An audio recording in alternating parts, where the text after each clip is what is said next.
गुरुर्ब्रह्मा गुरुर्विष्णू गुरुदेव महेश्वरा गुरु साक्षात परब्रह्म तस्मै श्री गुरुवे नमः. ओम सर्वमंगलमांगल्ये शिवे सर्वार्थ साधिके शरणे त्र्यंबके गौरी नारायणी नमस्ते. ओम मनोजवं मार्ततुल्यवेगं जितेन्द्रियं बुद्धिमतावरिष्ठं वातात्मजं वाणिज्यमुख्यं श्रीरामदूतं शरणं प्रपद्ये. सज्जनांनो, आज आपण किती प्रसन्न चित्तानं हनुमंतरायाच्या चरणी आपण बसलेले आहात. मनुष्य जीवन जगत असताना खूप प्रश्न आहेत जीवनामध्ये आणि प्रापंचिक जीवन सोडायला आपण कोणी तयार नाही आहे. मला असं नाही म्हणायचं की आपण सगळ्यांनी संन्यास घेतला पाहिजे. प्रापंचिक जीवन जगत असताना आपण देवाकडे का जात नाही आहे, आपण संतांकडे का जात नाही आहे, आपण ईश्वराचं चिंतन का करत नाही, भगवंताचं नाम आपल्या मुखात का येत नाही आहे, तर याचं कारण आहे आपले षड्विकार. या जगामध्ये आपला कोणी स्पर्धी नाही आहे, आपला कोणी दुश्मन नाही आहे, आपला कोणी शत्रू नाही आहे किंवा आपल्यासोबत कोणी शत्रुत्व करत नाही आहे. कारण शत्रुत्व नेहमी करत असतं आपलं अज्ञान. कारण की मनुष्य हा पहिल्या प्रथम तर 84 लक्ष योनीमध्ये भगवंतानं एवढा सुंदर मनुष्य देह दिलेला आहे. पण त्या मनुष्यामध्ये सर्वात मोठा विकार जर कोणता असेल तर तो संशय आणि स्वार्थ. संशय आणि स्वार्थ त्या माणसामध्ये जन्मताच ते विकार आहेत. षड विकाराचा हा पिंड मनुष्य असतो, पण तो मनुष्यासारखा वागत नसतो. मनुष्यासारख्या क्रिया करत असतो, पण त्या मनुष्याच्या क्रिया करत असताना दुसऱ्यांच्या मनाला तो दुखवत असतो. मला नेहमी कोणीतरी चांगलं बोललं पाहिजे, माझ्यासंग नेहमी चांगलं घडलं पाहिजे, मला कोणीतरी प्राधान्य दिलं पाहिजे, किंवा काही लोकांना खूप वावा आवडते, काही लोकांना त्यांचं नाव घेतल्याच्यानंतर त्यांना खूप आनंद होतो, काही लोकांना नाव नाही घेतलं की नाराज होतात. हा माणसाचा जन्मताच तो विकार, तो गुण आहे. आणि हे षड विकार माणसाला आयुष्यभर काम, क्रोध, मोह, मद याच्यामध्ये टाकत असतात आणि त्याच्यामध्ये ते बांधून ठेवत असतात.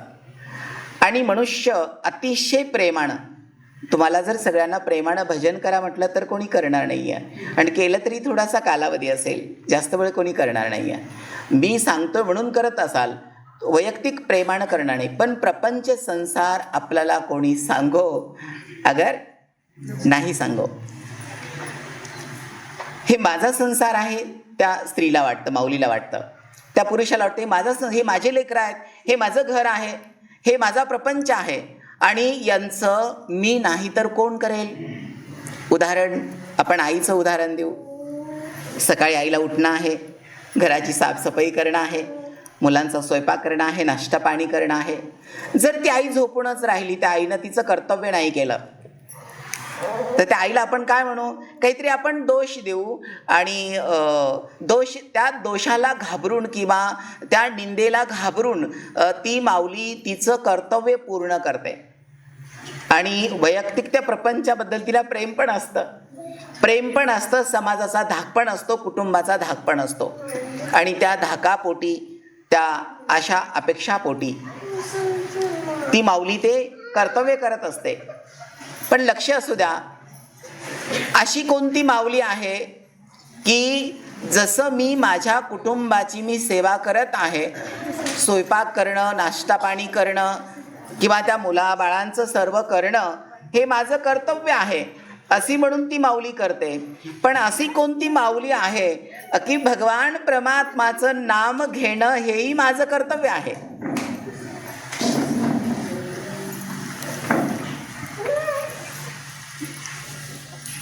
भगवान परमात्माचं नामचिंतन, नामस्मरण करणं हे माझं कर्तव्य आहे आणि ते मी केलं पाहिजे.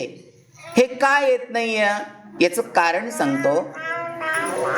षडविकार, प्रथम गुरुदेव बोलले, हे षडविकार माणसामध्ये त्या षडविकाराच्या त्या मायावी गुणाने मनुष्य परिपूर्ण बांधलेला आहे.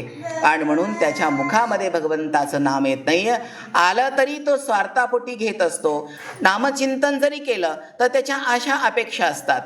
आणि म्हणून ज्ञानदेव म्हणतात साधूची संगती तरुण उपाय, साधू बोध झाला नुरोनिया ठेला ठाईच मुरला अनुभव, कापुराच्या वाती उजळील्या ज्योती ठाईची समाप्ती.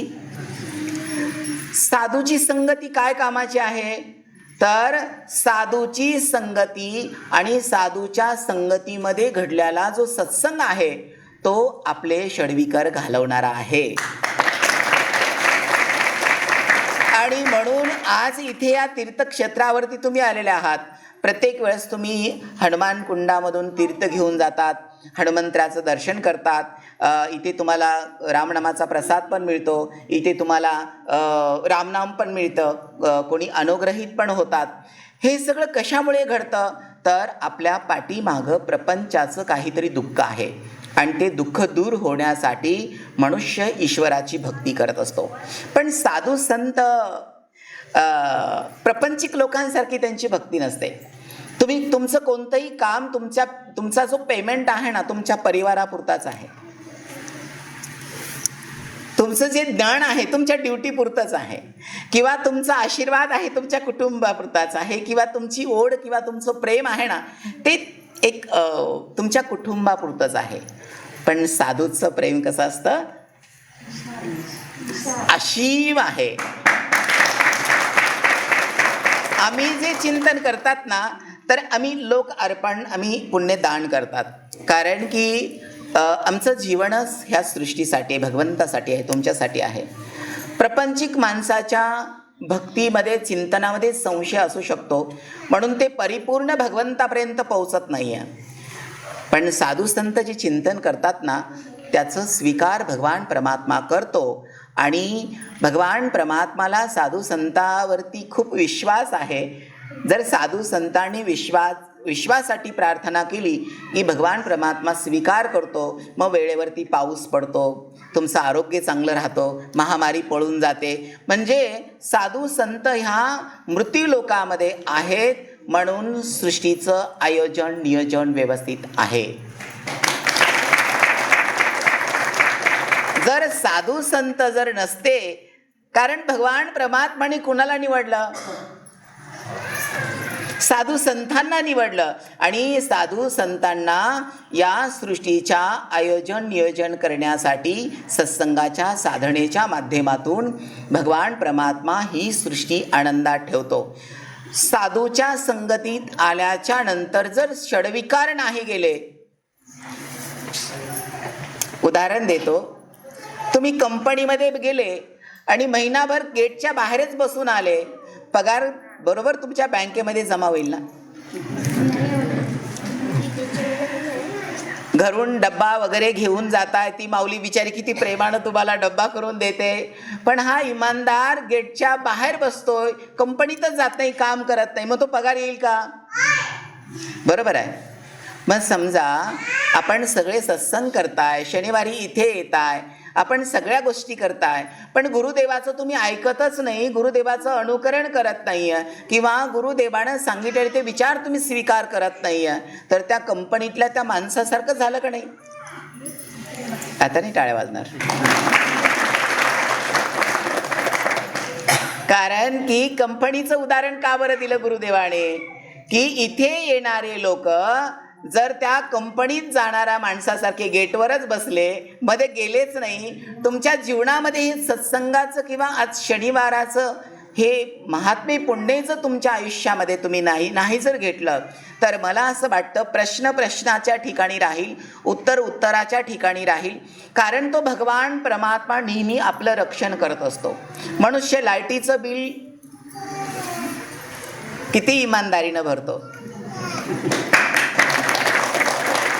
पण भगवान परमात्मा तो आदित्य, तो भास्कर, तो सूर्या, रात्र आणि दिवस, बरोबर आहे, आपल्याला प्रकाश देतोय. आपण त्याचं बिल भरताय का?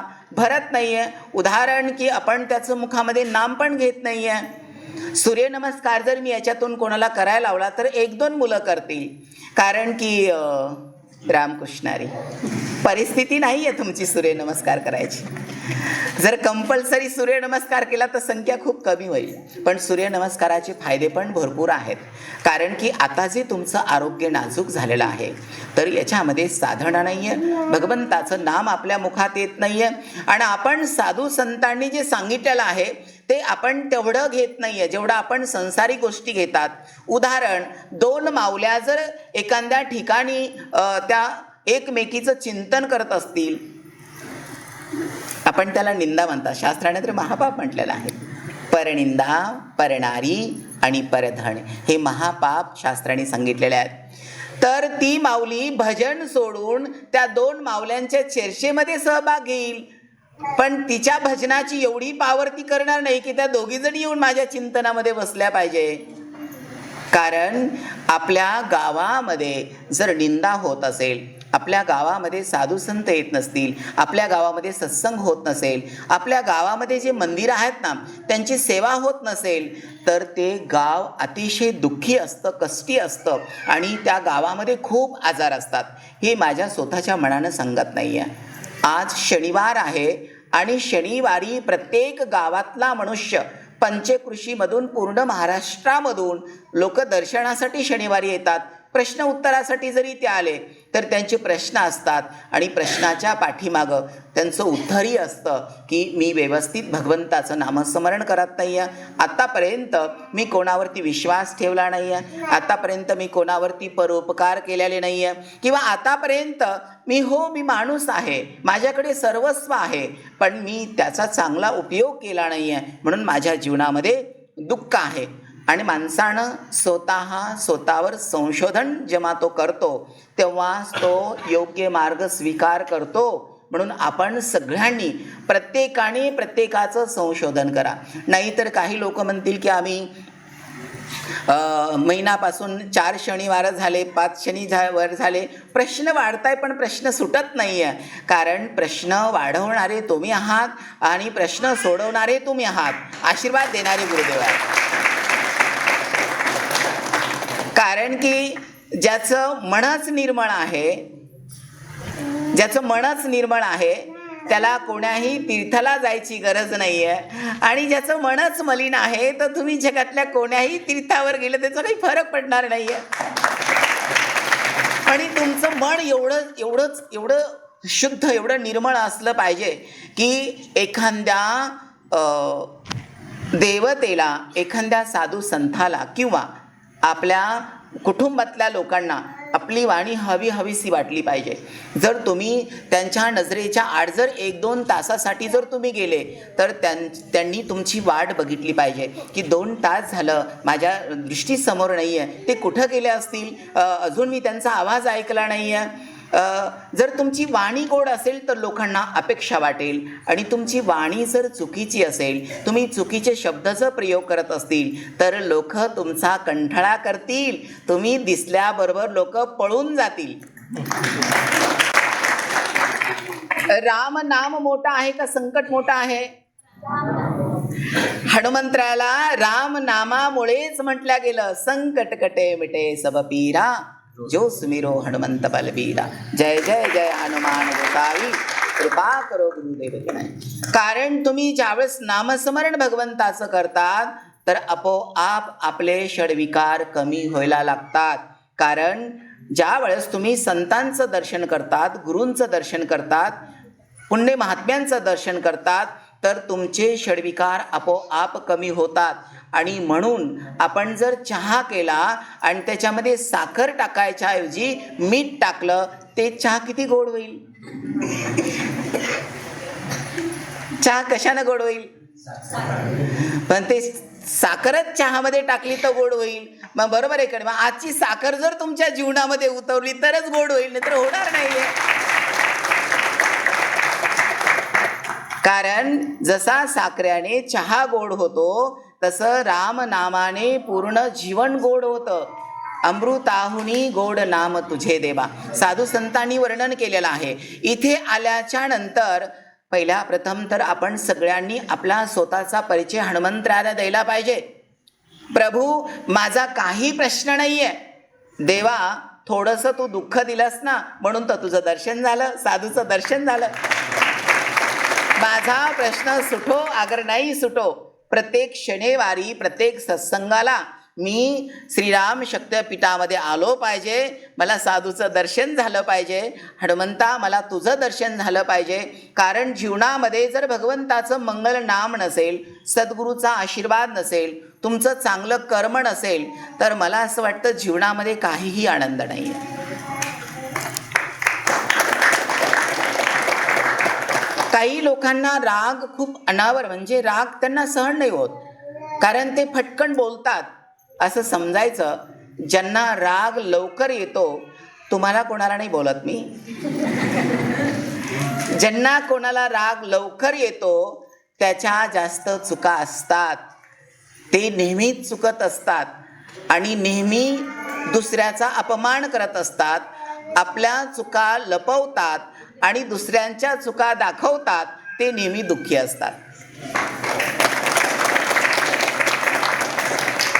स्वभाव माणसाचा असा असला पाहिजे, तुमचं किती नुकसान होऊ द्या, लोकांनी तुम्हाला फसवू द्या, लोकांनी तुम्हाला बुडवू द्या, लोकांनी तुमची किती निंदा करू द्या, लोकांनी तुमच्यावरती किती आरोप प्रत्यारोप करू द्या, तुम्ही त्याच्याशी नेहमी गोड बोला, चांगलं बोला. आणि सगळ्यात महत्त्वाची गोष्ट आहे, चांगलं बोलत असताना त्याचे उपकार माना, की अरे बाबा माझे गुणदोष मला सापडले नाही, तू माझे गुणदोष दाखवलेस बाबा, तू माझा शत्रू नाही, तू देव आहेस. कारण आपले गुणदोष दाखवणारे लोक नेहमी मोठे असतात, पण आपले गुणदोष एवढे असतात की त्याला आपण मोठेपणा देऊ शकत नाही आहे. कारण की राग लवकर येतो. राग लवकर येणाऱ्या लोकांनी रात्राणी दिवस, भगवंत कधीही कोणाचं वाईट करत नाही आहे, रात्राणी दिवस त्या मंगल भगवंताचं नामाचं चिंतन केलं पाहिजे. आणि चिंतनाने काय होतं, तर चिंतनाने माणसाची चिंता जाते. काय जाते? मग आता तो चिंता जर जात असेल, तर मला असं वाटतं आपली चिंता घालवणारं ह्या सृष्टीमध्ये हनुमंतरायाच्या इतर मला नाही वाटत की आपली चिंता घालवणारा कोणी असेल. चिंतेत टाकणारं पूर्ण जग आहे. जसे जसे तुम्ही जगाशी वागतात तसं तसं जग तुमच्याशी वागत असतो. जग दोषी नाही आहे. जगात असा कोणताच माणूस नाही आहे की तो खूप वाईट आहे, तो चांगला नाही आहे. जगा देवाच्या सृष्टीमध्ये सगळे लोक चांगले आहेत. कारण ते तुम्हाला का मानत नाही, ते तुमचं का म्हणजे तुम्हाला मदत करत नाही किंवा का स्वीकारत नाही आहे, की तुम्हाला का प्रेमानं बोलत नाही. कारण पहिल्या प्रथम हनुमंतरायाच्या दर्शनाला गेलं तर आपण काही हनुमंतराचे गुणदोष बघू का? कारण हनुमंतरायाचं आपलं कधी भाषण होत नाही आहे, हनुमंतराचं बोलणं आपल्याला माहीत नाही आहे. आपल्याला माहिती आहे की हनुमंतराय काही बोलू शकत नाही आहे, बरोबर आहे. बोलताना आपली ऐकण्याची तेवढी काही क्षमता आपली नाही आहे. आपलीकडे तेवढी खूप मोठी भक्ती नाही की हनुमंतराय बोलतात, सगळ्या क्रिया करतात, आपण बघतात. बघणारा महात्मा असेल तो त्याच्या मर्यादा सांभाळतो, पण आल्याबरोबर आपण हनुमंतरायाचा नमस्कार करतात. पण तुमच्याच घरातला एक माणूस समोर उभा करा, म्हातारा असो, मोठा असो, ज्ञानी असो, महात्मा असो, त्याचा नमस्कार करताना मनात संशय येईल. कारण त्यांनी शब्द प्रयोग केलेले तुमच्या कानावरती पडलेले असतात, ते तुमचे परिचित असतात, त्यांचा चांगला परिचय तुमच्याशी असतो. कारण सगळ्यात महत्त्वाची गोष्ट, आपण फक्त त्यांच्या शब्दा प्रयोगाकडे बघतात. त्यांच्या अंतरंगामध्ये जाऊन त्यांचं कधी आपण मन बघितलंय का? त्यांच्या अंतःकरणामध्ये जाऊन आपण कधी त्यांचा भाव आपल्या प्रती बघितलेला आहे का? बघितलेला नाही आहे. कारण जे लोक नेहमी आपल्याला वाईट बोलत असतात ना, तेच लोक जास्त प्रेम करत असतात. त्या लोकांचा आपल्याला राग येत असतो. पण राग कधीही कोणाचा मानू नका. एखादा आपली चोरी करून जरी गेला असेल, काही आपलं चोरीला जरी गेलं असेल, तर तुम्ही एवढंच मनात म्हणायचं की देवा खरं आहे ते माझं नव्हतं. तुम्ही तसे म्हणणार नाहीये, ते माझ्या खूप कष्टाचं होतं, माझ्या कष्टाचं होतं, ते माझं होतं, मी खूप कष्टानं त्याला प्राप्त केलेलं होतं, बरोबर आहे. कारण की मग तुमचं होतं तर का बरं चोरी झाली? कारण लक्ष ठेवा, दोनच गोष्टी लक्षात ठेवा. जे आपलं असतं ना त्याची कधीही चोरी होत नाही, आणि जे आपलं नसतं ना ते कधीही आपल्याजवळ राहत नाही. लक्ष असू द्या. झाले ना सुखी तुम्ही, कारण एवढं जरी तुम्हाला ज्ञान ह्या सत्संगातून प्राप्त झालं ना, जे माझं आहे ना ते माझ्यापासून कधा काळी भगवंत कधी हरण करणार नाही आहे, घेऊन जाणार नाही आहे, आणि जे माझं नाहीच ते ठेवणार नाही आहे. हे ईश्वराचा नियम आहे, देवाचा नियम आहे. कारण कधीच कोणाच्या धनसंपत्तीवर प्रेम करू नका, कधी कोणाकडून मान सन्मानाची अपेक्षा करू नका, कोणीतरी मला काही खाऊ घालणं अशी अपेक्षा करू नका. हां, अशी अपेक्षा करा की मी माझ्या हातानं काहीतरी बनवावं आणि समोरच्याचा आत्मा मी शांत करावा, मी काहीतरी खाऊ घालावं, एवढी अपेक्षा ठेवा की मी कोणाचा तरी सन्मान करावा, की त्याला माझी कधाकाळी आठवण येईल. कारण बघा, प्रेम असं आहे ते सांगता येत नाही, बोलता येत नाही, कागदावरती लिहिता येत नाही. आणि जर ते प्रेम कागदावरती लिहिलं तर समोरच्या व्यक्तीला प्रेमच नसेल तर तिला वाचता येत नाही आहे. आणि सगळं वाचणारी म्हणजे हनुमंत आहेत, हे सगळं बघणारे हनुमंत आहेत. कारण देवावर प्रेम केल्यानं साधू संतांनी किती सुंदर सांगितलेलं आहे. कारण देवावर प्रेम केलेलं कधीही वाया जात नाही, आई वडिलांवरती प्रेम केलेलं कधीही वाया जात नाही, गुरुवरती प्रेम केलेलं कधीही वाया जात नाही. रामकृष्णारी पुढचं नाही बोलणार, कोणाचं कोणावर आहे ज्याची त्याने ठरवून घ्यायचं आहे. कारण मला असं नाही म्हणायचं की देवाच्या सृष्टीवरती प्रेम करू नका. हो, प्रेम तुमच्या अंतरंगामध्ये असेल तरच परिपूर्ण तुम्ही माणूस आहात. जर तुमच्या अंतरंगामध्ये प्रेम नसेल तर आपण मनुष्य असू शकत नाही.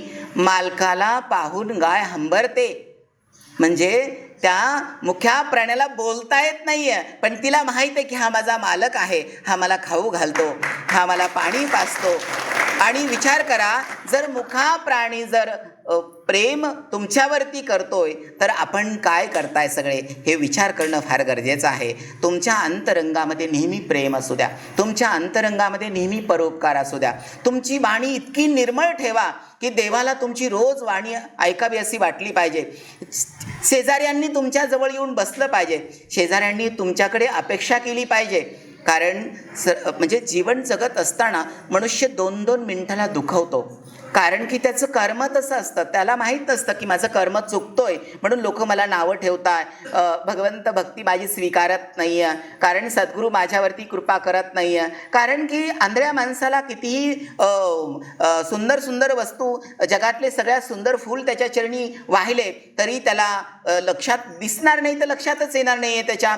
तसे जे अज्ञानी लोक असतात, कामे क्रोधी लोक असतात, लोभी लालची लोक असतात, नेहमी धनावरती मानावरती प्रेम करतात, नेहमी संशयवृत्ती मनामध्ये ठेवतात, कधी कोणावरती श्रद्धा ठेवत नाही आहे, कधी भगवंताचं नाम मुखात घेत नाही आहे, तर असे लोक स्वतःही जगत नाही आणि दुसऱ्याला जगू देत नाही. तर अशापासून सावध राहा,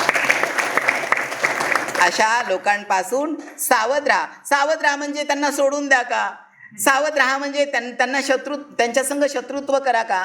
तर सोडून द्या म्हणजे त्या लोकांपासून सावध राहा म्हणजे त्या लोकांशी दुश्मनी करा का? नाही आहे. कारण जर कामी क्रोधी लोक जर तुम्हाला लोभ सांगत असतील, निंदा कोणाची सांगत असतील, कोणाप्रती चुकीचा मेसेज तुम्हाला देत असतील, तर अशा लोकांपासून सावध व्हायला पाहिजे, त्यांच्याशी प्रेमानंच बोलायला पाहिजे. पण त्यांनी जे तुम्हाला उदाहरण कैकेयीचं आणि मंथराचं आपण घेऊ, कारण की कौशल्या मातेपेक्षाही आईचा मुलावर प्रेम असतंच, पण कैकेयीचं अतिशय प्रेम होतं.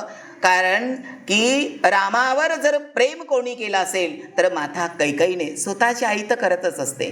हो, ती सावत्र जरी आई होते तर खूप प्रेम होतं. पण संगत गुण, सावध गुरुदेव का बरं बोलले? मंथराची संगत माता कैकेयीला लाभली आणि किती मोठा चमत्कार झाला. म्हणजे तो राजकुमार, पूर्ण विश्वाचा मालक, मर्यादा पुरुषोत्तम राम आता गादीवरती बसणार आहे. पण अनुग्रह मंत्राचा झाल्यामुळे कैकेयीची बुद्धी काय झाली आणि तो गादीवर बसणारा राम 14 वर्षाच्या वनवासाला गेला. म्हणून अशा लोकांपासून फक्त सावध राहा, त्यांच्याशी दुश्मनी करू नका, कारण ते आपलेच आहेत. कारण कैकेयी संग कोणी दुश्मनी केली का? नाही आहे. रामाला माहीत होतं की माझी माता कैकेयीच आहे, पण ह्या बुद्धीमध्ये बदल का झाला की संगत गुण आहे. आणि म्हणून संगत कोणाची करायची आपण सगळ्यांनी ठरवायचंय. संगत संतांची जर केली तर तुम्हाला क्षणोक्षणी ईश्वर भेटेल. संगत जर नास्तिक लोकांची केली तर पावला पावलावरती भांडणं होतील. काय होईल. आणि म्हणून कोणी जर निंदेला प्राधान्य देत असेल तर त्या लोकांपासून सावध व्हा.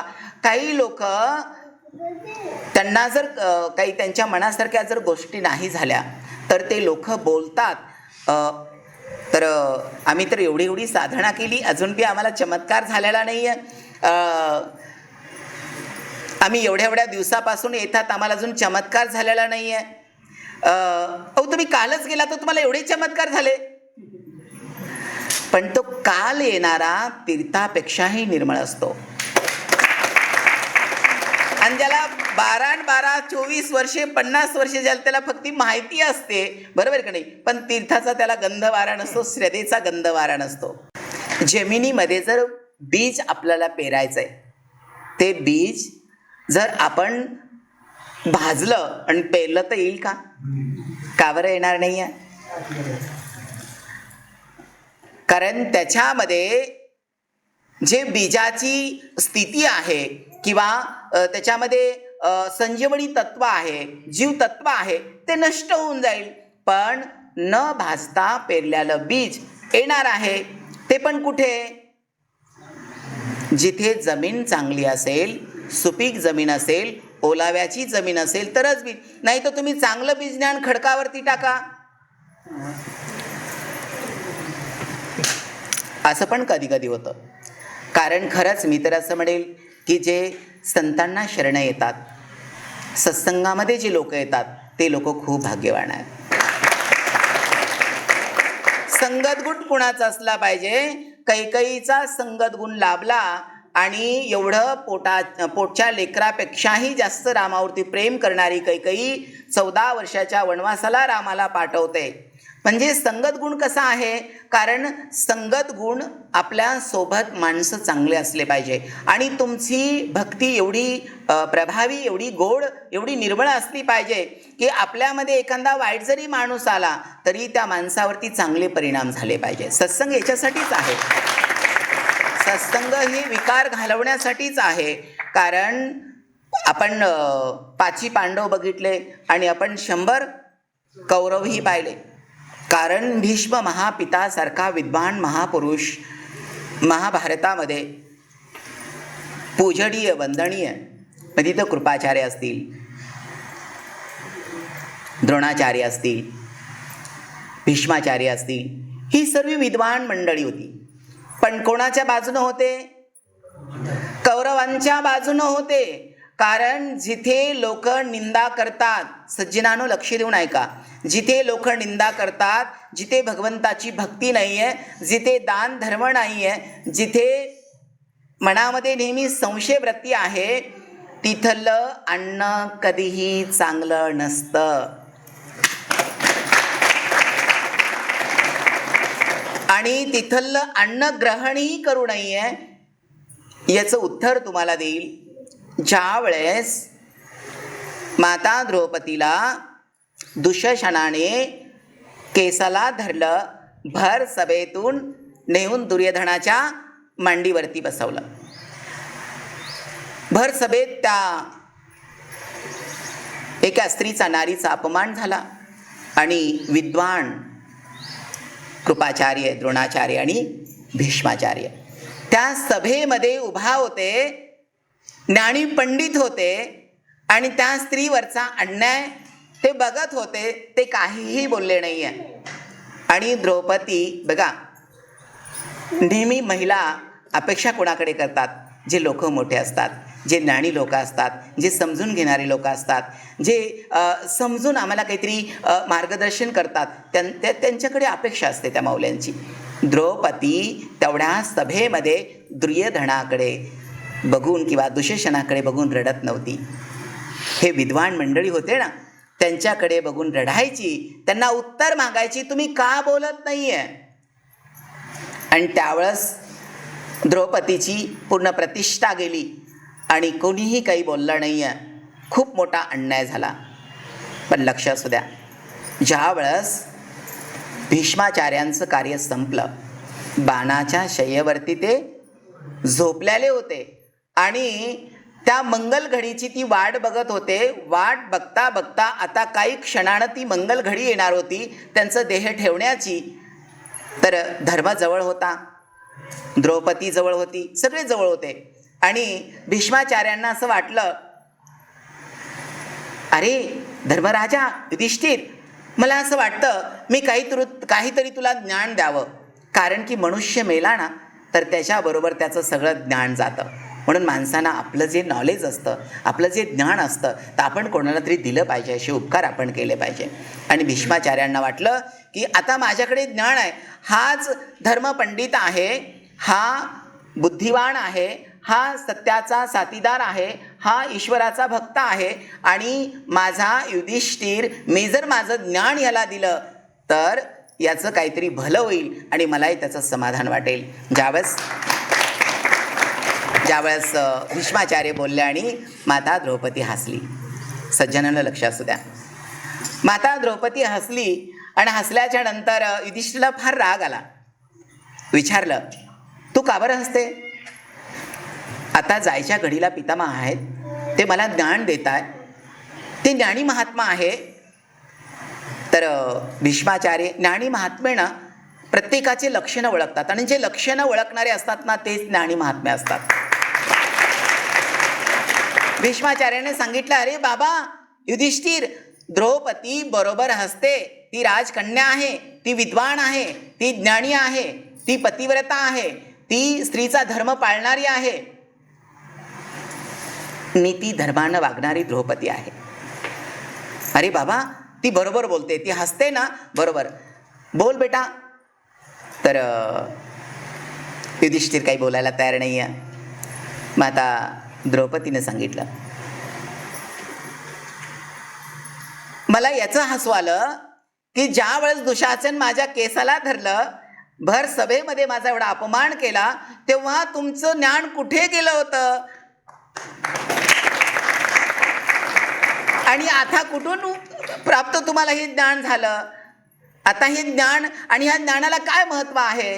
जेव्हा एका अबलेवरती, जेव्हा तुमच्या एका घरातल्या कन्येवरती, नारीवरती जेव्हा अधर्म ओढून येतो, अपमानित ती नारी होते, त्यावेळेस जर तुमचं ज्ञान कामाचं नसेल तर आता काय कामाचं आहे? तर भीष्माचार्यांनी सांगितलं, बेटा तू बरोबर बोलते. बघ ना, ज्या वेळेस मी कौरवांकडे होतो त्यांचं अन्न खाल्लं होतं आणि म्हणून माझं ज्ञान भ्रष्ट झालं होतं, रक्त खराब होतं. पण ह्या 5 पांडवांच्या बाणाने ते खराब रक्त सगळं गेलेलं आहे. माझ्या शरीरातलं जे अन्न खराब होतं, जे रक्त होतं खराब झालेलं, ते सगळं ह्या वीरांच्या बाणानं गेलेलं आहे आणि आता माझा आत्मा शुद्ध झालेला आहे. आणि म्हणून मी तुला युधिष्ठिरला काहीतरी ज्ञान देऊ शकतो. म्हणून सज्जनांनो, कोणाचा चहा जरी प्यायचा असेल ना तर त्या माणसाची वृत्ती पहा. कोणाकडे जेवण करायचं असेल ना, त्या माणसाच्या घरामध्ये ग्रंथ आहेत का, तो नामचिंतन करतो का, तो, मला असं नाही म्हणायचं की त्या माणसाची विद्वता बघा, विद्वता बघू नका, त्या माणसाचा स्वभाव बघा. आपण जर तिथे अन्न ग्रहण केलं तर ते अन्न आपण ग्रहण केल्याच्या नंतर आपला शुद्ध आत्मा त्याला स्वीकार करतोय का? आणि म्हणून आपण सगळ्यांनी काय करायला पाहिजे बघा, आपल्या श्रीराम शक्तिपीठामध्ये खूप चांगले लोक आहेत. आज शनिवार आहे, मी तर असं म्हणेन तुम्ही प्रश्नासाठी लोक आलेले नाही आहे. तुमचं भाग्य एवढं निर्मळ आहे, तुमचं भाग्य एवढं मोठं आहे की तुमच्या जीवनामध्ये कधा काळी पुण्य झालं असेल, पुण्य घडलं असेल आणि ते पुण्य तुम्हाला इथे घेऊन आलेलं आहे. काहीतरी जीवनामध्ये पुण्य असेल. आणि बघा ना, जेव्हा आपलं दुःख असतं ना आणि ते दुःख माणसं ऐकत नाही, घरातले कधी कधी देवही ऐकत नाही आहे. देव बघतो पण काहीच बोलत नाही आहे. कारण की त्याचे कर्म असतात, तो कर्मानं भोगत असतो. तो परमेश्वरला माहीत असतो, बेटा तुझे जोपर्यंत कर्म आहेत ना, तुझ्या कर्मामध्ये आहे ना, तोपर्यंत तुला फेडायचं आहे. म्हणून भगवंत काही बोलत नाही आहे. पण लक्ष असू द्या, साधू आणि संत गुरुवर्य असे आहेत की तुमच्या हृदयाचा प्रश्न देवापर्यंत पोहोचिती करतात. आणि म्हणून साधू संतांची संगती किती महत्त्वाची आहे. आणि चांगल्यांची संगती जेवढी आपल्याला प्राप्त होईल तेवढी आपल्या जीवनामध्ये प्रगती होईल. नाही तर काही लोक, आता तर लोकांचे एवढे दुकानं चालायला लागलेले आहेत, काही लोक म्हणतात गोंधळ घाला तुमचं बरं होईल. काही लोक म्हणतात साती आसरा पूजा तुमचं बरं होईल. काही लोक म्हणतात तीर्थयात्रा करा तुमचं बरं होईल. अरे बाबांनो, तुमचं मनच निर्मळ नाही तर कुठेही गेलात तर काय बरं होणार आहे. आणि तुमचं मन जर निर्मळ असेल तर सकल तीर्थ तुमच्या हृदयात आहे. ठाईची बैसनी करा एक चित्त. आणि म्हणून मला असं म्हणायचंय, सगळ्या जगाचे तीर्थ जर कोणते मोठे असतील तर सज्जनांनो, आपल्या घरातले आई वडील आणि आपल्या घरातले सासू सासरे. मला असं वाटतं ह्या मंगल तीर्थासारखं जगात कोणतंही तीर्थ नाही आहे. त्या तीर्थावरती तुमची श्रद्धा नसेल तर मला नाही वाटत की एखादं तीर्थ तुम्हाला मदत करेल, हेल्प करेल, तुम्हाला काहीतरी आपण काय म्हणू, सुख समाधान देईल. कारण की सुख देणारं तुमचं कर्म आहे, समाधान देणारं तुमचं कर्म आहे आणि तुम्हाला आनंद देणारं तुमचं कर्म आहे. कोणतंही फळ आहे, त्या फळ देणारं तुमचं कर्म आहे. तुमचं कर्म असं असलं पाहिजे, जर दगडाच्या मूर्तीला जर तुम्ही नैवेद्य दिला तर त्या दगडाच्या मूर्तीने तुमच्या समोर तो नैवेद्य घेऊन ग्रहण केला पाहिजे. पत्रम पुष्पम फलम तोयम योमे भक्त्या प्रयश्यती. माझ्या नामाने नैवेद्य भगवंताला देवा आणि भगवंताने ग्रहण करावा. भगवान शंकराचार्याने माता ललिताला दूध पाजवावं देवीला. माझ्या एकनाथ महाराजांना नैवेद्य देवाला देवा आणि माझ्या पांडुरंगाने त्याचा स्वीकार करावा. माझ्या चोकोबानं नैवेद्य देवा आणि त्या गंगा गोदावरीनं आणि माझ्या पांडुरंगाने त्याचा स्वीकार करावा. कारण चंद्रभागेनं माझ्या चोकोबाचा नैवेद्य स्वीकार केला, पांडुरंगाने माझ्या चोकोबाचा नैवेद्य स्वीकार केला. म्हणजे भगवान परमात्माला तुमचा निर्मळ भाव लागतो. मला असं नाही म्हणायचं, कारण मी अंधश्रद्धा बोलणार नाही आहे. कारण मला असं नाही म्हणायचं की तुम्ही जर नैवेद्य दिला तर दगडाची मूर्ती स्वीकार करेल. तुमचा भाव जर असेल तर तो भाव भगवंत स्वीकार करत असतो. दगडाची मूर्ती तर आपण बनवलेली आहे आणि खरंच दगडाच्या मूर्तीवरती विश्वास ठेवता ठेवता आपल्या भगवंत कसं आपण बघितला नाही, पण ज्या मूर्तिकार असतील विद्वान लोक, त्यांची कन्सेप्ट म्हणजे त्यांची खरंच किती विवेक बुद्धी असेल, संकल्पना किती छान असेल त्यांची. कारण की बघा ना, आपण कोणी हनुमंतराला बघितलं नाही आहे, पण पहा साधू महाराज किती छान सजवतात हनुमंतराला.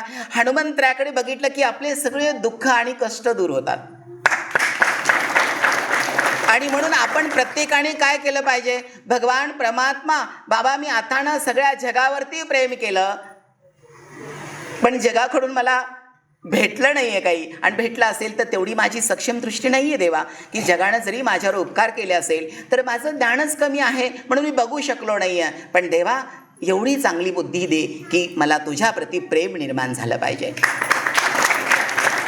कारण आईला आपल्या लेकराप्रती एवढं लवकर प्रेम होतं की आईला असं सांगणं लागत नाही की त्या लेकरावरती प्रेम कर.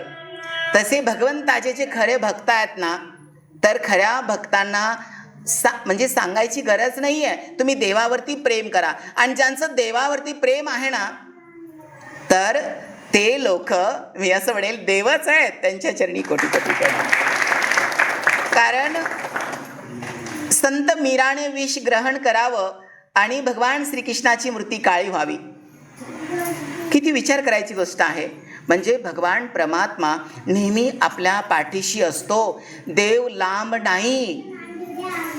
2 मिनिटासाठी डोळे झाका, दोन्ही भवयाच्या मध्ये जा आणि तिथून त्या हृदय आकाशामध्ये अनाहत चक्रामध्ये प्रवेश करा. तो पांडुरंग राम तिथेच आहे.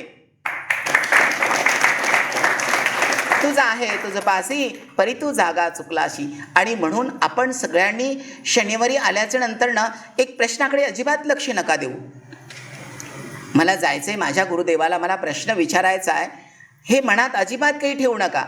प्रश्नाचं जरी निमित्त असेल ना तर आश्रमात गेल्याच्या नंतर ना माझं एवढं भाग्य असलं पाहिजे की गुरुदेवाने 2 शब्द बोललेले माझ्या कानावरती पडले पाहिजे. तिथे गेल्याच्या नंतर मला कोणाची आठवण येता कामा नाही आहे आणि हनुमंताने मी जे जे सांगेल ते ऐकलं पाहिजे. म्हणजे मी बोलावं आणि देवानं ऐकावं. आणि माझ्या आयुष्यातला माझ्या जीवनातला जो अनमोल वेळ आहे मी श्रीराम शक्तिपीठामध्ये दिलेला आहे, तर तिथे गेल्याच्या नंतर मला असं वाटावं की माझ्या जीवनामध्ये एक तीर्थयात्रा घडली. हो, मी काहीतरी घेऊन आले. हो, मी काहीतरी घेऊन आलो. म्हणजे मी श्रीराम शक्तिपीठामध्ये गेलो तेव्हा मी सगळे दुःख घेऊन गेलो होतो, पण मी आता माझ्या घरी चाललो ना, मी माझ्या घरी चालले ना, तर मी सगळ्या जीवनाचे सुख घेऊन जात आहे, आनंद घेऊन जात आहे. तो शनिवार आहे आणि प्रश्न उत्तर तर आयुष्यात होणार आहेत. आणि म्हणून बघा, आपण सर्वांनी एकच काम करा, कोणाचीही निंदा करू नका. कोणी भांडत आहे तर खूप भांडू द्या, खूप प्रेमानं बोला. एक दिवस भांडता भांडता तो म्हणेल, अरे बाबा मी देव तर बघितला नाही आहे, पण मी एवढा भांडतोय, एवढं तुला वाईट म्हणतोय, तुला राग येत नाही. अरे बाबा तूच देव आहेस ना. देव बघायला गेलो आणि देवच होऊन ठेलो. म्हणजे बघा, देवासारखे लोक असतात. आपण नेहमी संशय दृष्टीनं बघतात ना, म्हणून सगळे लोक आपल्याला वाईट वाटतात. तुम्ही एकदा चांगल्या दृष्टीनं बघा, तुमचा दुश्मन सध्या तुम्हाला चांगला वाटेल. आणि साधूच्या संगतीत गेल्याच्या नंतर आपल्याला काय मिळतं? साधूच्या संगतीत गेल्याच्या नंतर देव भेटतो ना, आपल्याला देव मिळतो. आतापर्यंत हनुमंताला किती आनंद झाला असेल. बघा, आपल्या स्वतःचं एवढं मोठं घर आहे, एवढे चांगले मोठे मोठे सोपे आहेत, त्याच्यावर आपण एवढे टेन्शनमध्ये असतात की 5 मिनिटं बसू शकत नाहीये. पण पहा ना, 1 तास तरी झाला असेल ना, अर्धा तास झाला असेल, आपण किती छान बसलेलो आहोत. पण एवढे आनंदात बसलात म्हणजे आपण आनंदात आहात. आणि बघा ना, मी वेडा बडबड करतोय आणि तुम्हाला तुमच्या घरच्यांची आठवण येत नाहीये. कारण शनिवार आला की माझी दिवाळी असते. हनुमंताला मी नेहमी सांगतो, देवा शनिवार असा आहे की सगळ्यांचे दुःख घेण्यासाठी माझी झोळी सक्षम कर आणि सगळ्यांना आनंद देण्यासाठी माझं चित्त श्रीमंत कर. मी सगळ्याला आनंद दिला पाहिजे आणि सगळ्यांचे दुःख दूर केले पाहिजे. हनुमंत्र्या दुःख दूर करणारे आहेत. साधूनं बडबड करावं आणि तुम्ही श्रवण करावं. बघा, इथून गेल्याच्या नंतर ना एवढंच लक्षात ठेवा, माझा कोणी दुश्मन नाही आहे, माझी कोणाशी स्पर्धा नाही आहे. माझं जीवन आहे, मला खूप चांगलं जगायचं आहे आणि माझं जीवन ना मला भक्तिमय जगायचं आहे. माझं जीवन मला आध्यात्मिक जगायचं आहे आणि माझ्या जीवनामध्ये मी जगत असताना मला कोणाबद्दल द्वेष नाही आहे, मला प्रत्येकाबद्दल प्रेम आहे. आणि लक्ष असू द्या, जेव्हा आपण सासरी जातात ना, कधी कधी असं वाटतं की आपली सासू चांगली नाही आहे, आपला नवरा चांगला नाही आहे, आपला सासरा चांगला नाही आहे. ते लोकही माणसंच आहेत ना, ते लोक खूप चांगले असतात. पण आपले कानं कोणाचे तरी असतात. आपल्याला कोणीतरी सपोर्ट करते, बेटा जास्त काम करू नको, तुला खूप पोळ्या करावं लागतात, जास्त पोळ्या करू नको, एवढे कपडे धुवायचे नाही, बेटा तू कुठं गेलेली नाही आहे, जास्त शेतात जाऊ नको. हे असे मंत्र असतात ना गोड गोड, वाईट नाही वाटत ना. आणि ह्या मंत्रामुळे ते लोक वाईट वाटतात. कारण आईने मुलीला शिकवायला पाहिजे, बेटा इथे रागानं जरी बोलली, प्रेमानं जरी बोलली बेटा, बरोबर आहे, तर हे तुझं जन्मघर आहे, कारण हे तुझं माहेर आहे. पण माहेरापेक्षाही मोठं माहेर हे तुझं सासर असतं. बेटा त्या लोकांवरती एवढं प्रेम कर, एवढं प्रेम कर की जेव्हा तू दिवाळीला इकडे येशील ना, तर त्यांच्या डोळ्यामध्ये कारण मुलीला असं शिकवा की तिथल्या लोकांना प्रेमानं जिंकलं पाहिजे. कारण की तिचा तो नवरा आहे, तिचं ते सासर आहे, तिची सासू आहे आणि तिच्या सासूला तिनं आईसारखंच प्रेम द्यायला पाहिजे. बरोबर आहे. कारण त्या आईच्या मुलासाठी ती तिथे गेलेली असती. नवरा म्हणजे पूर्ण आयुष्य आहे, नवरा म्हणजे पूर्ण जीवन आहे आणि बायको म्हणजे अर्धांगिनी आहे. बायको म्हणजे तुमच्या जीवनातला सगळ्यात मोठा आनंदाचा आणि सहकार्याचा भाग आहे. स्त्रीला कधीही धुण्या भांड्यावली समजू नका, स्त्रीला कधीही साधारण समजू नका, कारण एक स्त्री माथा जिजाऊ राजाला घडवते. एक स्त्री माता भीमाई डॉक्टर बाबासाहेब आंबेडकरला घडवत आहे. एक अंजनी माता हनुमंतराला महाबलीला जन्म देते. म्हणजे बघा ना, त्याही स्त्रियाच आहेत ना. आणि स्त्रीचा जिथे सन्मान आहे तिथेच ईश्वर आहे. जिथे नेहमी स्त्रीचा अपमान होतो, स्त्रीला तुच्छ समजलं जातं, तिच्याकडून कबाड कष्ट घेतलं जातं आणि तिला सन्मान दिला जात नाही आहे. ठीक आहे, त्या लोकांचा अभ्यास कमी असेल, कारण की जिथे स्त्रीचा सन्मान आहे तिथे सर्वस्व आहे. आणि म्हणून मी तर असं म्हणेल, मुलींना, छोट्या चिमुकल्यांना खूप प्रेम द्या, मुलींना खूप शिकवा, त्यांच्या पायावरती उभे करा आणि स्त्रीनं नेहमी सन्मानानं जगलं पाहिजे. आणि स्त्रियांची भक्ती अशी डोळस असली पाहिजे, लिंबावर धाग्यावर अशी भक्ती नको तशी. कारण भगवंताचं भजन करा, मोठ्या माणसांची सेवा करा, गुरुवर्यांची सेवा करा आणि नेहमी मन एवढं निर्मळ ठेवा की तुम्हाला कोणाही तीर्थाची गरज वाटली नाही पाहिजे, कारण तुम्ही स्वतः तीर्थ आहात. फक्त ते तुम्हाला दाखवण्याचं काम गुरुदेव करताय. सर्वांना रामकृष्ण हरी, जय श्रीराम. काही चुकलं असेल, कोणाचं मन दुखलं असेल तर हृदयापासून क्षमा. हनुमंतराच्या चरणी विनंती करेल, भगवान परमात्मा तुम्हाला उदंड आयुष्य देवो, आरोग्य चांगलं देवो, तुमच्या मनोकामना पूर्ण हो आणि तुमच्या हृदयाचं प्रेम श्रीराम शक्तिपीठाप्रती, गुरुदेवाप्रती असंच कायम राहतं. सर्वांना रामकृष्ण हरी, जय श्रीराम.